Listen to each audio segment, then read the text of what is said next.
Have you ever been sunburnt before? Let's talk about that on today's 10-Minute Talk.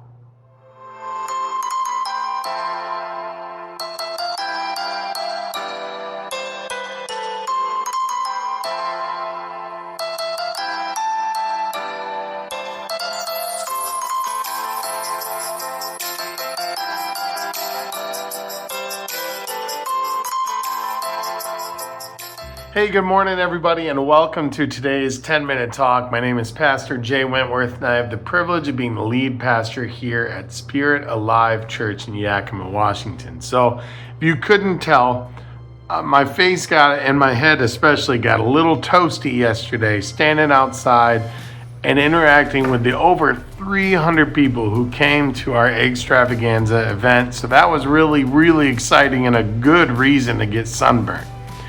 But I may be using the word as kind of a word play when I say sunburn. When I say sunburn, what I want to talk about today, and I'm not going to use any scripture today. I just want to have a frank conversation about this.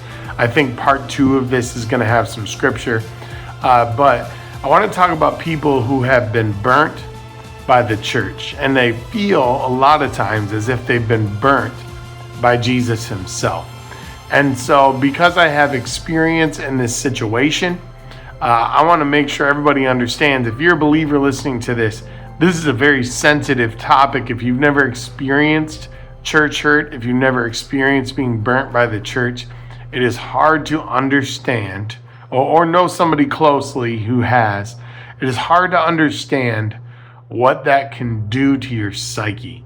It's not any different than being burnt by a family member. Well, it is slightly different, but it's not that different, because we are taught that the church is somewhere that's supposed to love us, care for us, that the people in the church are going to conduct themselves like Jesus. But nevertheless, people are people. People are broken, and they will hurt you. And what happens, friends, and we see this all over the world, and I can't tell you how many times I've encountered this, trying to disciple people, trying to bring in the lost. When people get hurt by the church, a lot of times it causes them to just lose their faith entirely, because they wonder not only how can somebody who says they love God treat me this way, but how can God allow somebody who says they follow him to treat me this way? Well, here's the thing with that, friends, and this is what we do have to explain to people. God gave us free will to make choices. And a lot of times, because we're broken, when we don't rely on him, when we get it in our head that we have control, we make the wrong choices and we hurt people. And that includes church people hurting people. In fact, a lot of times that includes that. Because a lot of times church people, we do have the tendency to get prideful and think we're right about everything, and sometimes be a little forceful about things. And then we make a mistake that's immoral or sinful, and we cause the loss of trust from many people.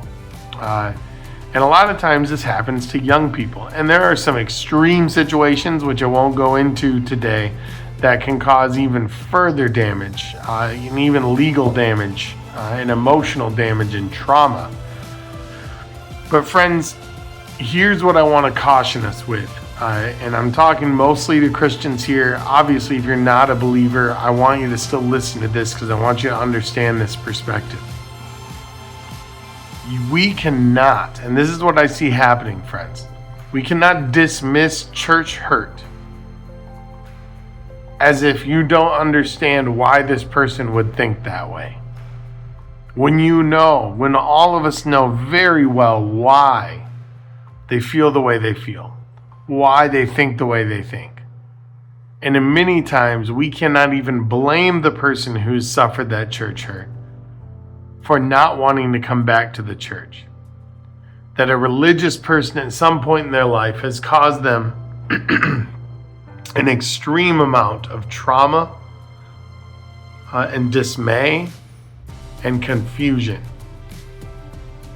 And so we have to understand and try to put ourselves in their shoes. And basically what I'm saying is we have to be super duper patient and forgiving and gracious with those who do not come to church because of things that have happened in the past with either the same church or other churches.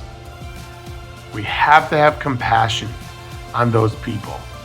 And in essence, our job as Christians is simply to treat them like Jesus would, is simply to love on them and pray for them and pray with them and maybe offer to do some one-on-one stuff. But I've heard it before where they just say, well, churches are all the same. I believe in God, but churches are all the same. Or they've entirely lost their faith because of the way people have treated them. And eventually, when we get to a point of them trusting us, what we have to remind them, friends, is it's not God who made those decisions. It is humans. We also have to be honest and open with them and say there are times when I may fail you, when I may do something that causes you hurt. I will never mean to, or I hope you wouldn't, but it happens. People get sunburned and they blame it on Jesus, when really instead of sunburn, it's people burn. And so friends, we need to be careful to be very patient with inviting people to church that have church hurt. Because if we're too direct, if we're impatient, what we will do is actually push them further away. Get to know their story first. Understand why it is they aren't already attending a church. I would say 50 to 60% of the time they used to attend church and either something happened or something didn't happen, and it caused them to realize this really isn't for me. When friends, we know the truth, it's for everybody. It's literally for everybody. But we have to understand that everybody has a different story, and it is not fair of us to force our story onto them. They have to be willing to come to Jesus on their terms, and Jesus will meet them wherever he needs to meet them. Our job is simply to be a conduit of grace and love and light.